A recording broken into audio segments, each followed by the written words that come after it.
Abuse. One of the biggest questions that I often hear is why do people stay? Why don't they just leave? I would never allow anything like that to happen to me. Nobody's going to treat me that way and get away with it. I would just leave. So, why do so many people stay? There are a variety of reasons. When you're talking about domestic abuse, for instance, there could be a situation to where there are children involved and they're scared about the court system and what that would look like if they left the home and there is custody granted, whether that's just visitation or joint custody with the abuser, and that they wouldn't be there to protect the child or children.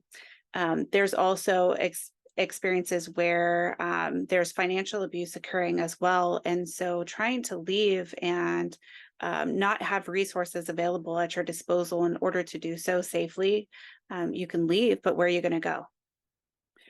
You don't have the money to get another place to stay. You may not have a vehicle to get from point A to point B. You may have to just leave with you and possibly your children and not have your clothes or any type of supplies that you might need, hygiene supplies. So, where are you going to go and what are you going to have when you leave?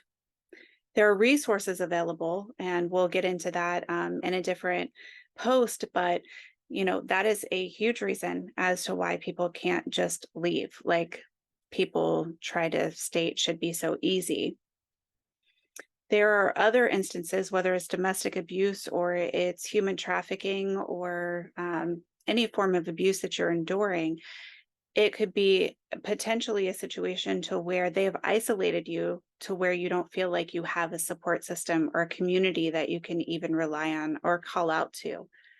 You could be isolated physically to where they have you somewhere where you don't have access to other people. They can isolate you emotionally or relationally so that they've worked for a period of time to try to make it to where you don't have those contacts or those relationships with the people that have been your community previously. And so, who do you turn to? They can also threaten to harm other people if people are still in your circle and want to help you. They may threaten to harm those people if they help.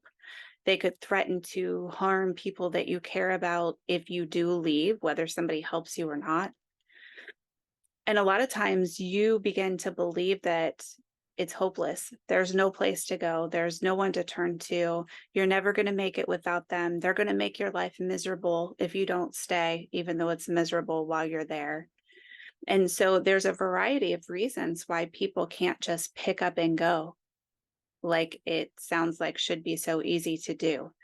And so the next time you hear somebody ask, why didn't you just leave? Maybe you'll have a little bit more information to be able to provide so that people are more understanding of the situations that victims can find themselves in, and also help provide the resources that could be used to help save a life.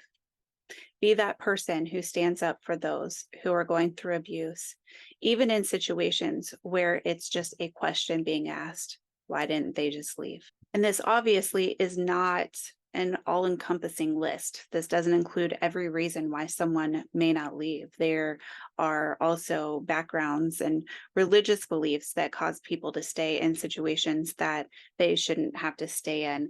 There could be different cultural beliefs that cause people to stay in situations that they shouldn't be in, or health issues that they're experiencing that make it difficult for them to leave. So there are a number of reasons why people stay, but let's help them find the reasons to leave.